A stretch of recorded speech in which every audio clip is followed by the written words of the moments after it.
असां मुसलसल पंहिंजे प्यारनि जे लाइ बुख हड़तालुनि में इन एहतजाजनि में आहियूं। हीअ रियासत जेका माण्हू खंभे गुम करे छॾे थी ऐं ख़बर ई कान थी पवे त उहे किथे आहिनि, कहिड़े जेल में आहिनि, कंहिं वटि आहिनि। इन जो मतिलबु त हिन खां अॻु में वॾियूं वॾियूं मार्शलाऊं मुंहिंजा सीनियर दोस्त वेठा आहिनि त मार्शला सख़्त खां सख़्त मार्शलनि में DPR जा केस बणजंदा हुआ, माण्हुनि खे सज़ाऊं हूंदियूं, स्पेशल कोर्टूं हूंदियूं, उहे सज़ाऊं ॾींदियूं त फलाणे ते फलाणो केस आहे, हीअ कोड़नि जी सज़ा आहे, हीअ जेल जी सज़ा आहे, हीअ उमिरि कैद जी सज़ा आहे, फांसी जी सज़ा आहे। लेकिन हिन वक़्तु असांजे प्यारनि खे खयो वञे थो ऐं ॿुधायो बि नथो वञे। हिन जो मतिलबु त रियासत एतिरो ख़ौफ़ज़दा आहे जो माण्हुनि खे एतिरो ख़ौफ़ज़दा कयो वञे त बाबा फलाणो माण्हू 5 सालनि खां ग़ाइबु आहे, उहो जीअरो आहे या मरी वियो आहे, त उन ख़ौफ़ में को बि ॿाहिरि न निकिरे।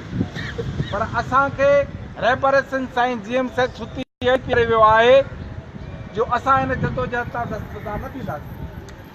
तव्हां शहीद बशीर खान कुरैशी खे ज़हर पीआरियो, उनखे तव्हां शहीद करे उनजो तव्हां लाश असांखे ॾिनो त असां ख़ौफ़ज़दा थी वई। पर असांजी जदोजहद उहा साॻी जारी। वरी 2 सालनि खां पोइ मासूम सलमान वधो ऐं शहीद मक़सूद खान कुरैशी जा तव्हां असांखे लाश सड़ियल ॾिना, कोयलो करे ॾिना, तई पर हासिल कनि, ही घरनि में वेही रहनि ऐं रहबर जे नज़रिए तां हथ खणी वञनि।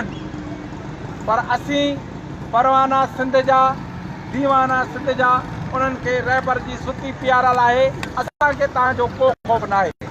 असां तव्हांखे पुछणु चाहियूं था त अम्मा जे वालिद जो ॾोह कहिड़ो आहे, उन केतिरा बम तव्हां बरामद कया आहिनि, केतिरियूं क्लैशनूं तव्हां बरामद कयूं आहिनि, खणी आणियो तव्हां, मीडिया ते शो कयो, उमिरि कैद ॾियो, फायूं ॾियो, पर असांखे ॿुधायो असांजो जुर्म कहिड़ो आहे।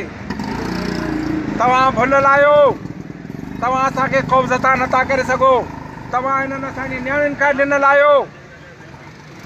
अॻे हिन साल जेको गुज़रियो उन में असां ईद नमाज़ हिते रोडनि ते पढ़ी आहे।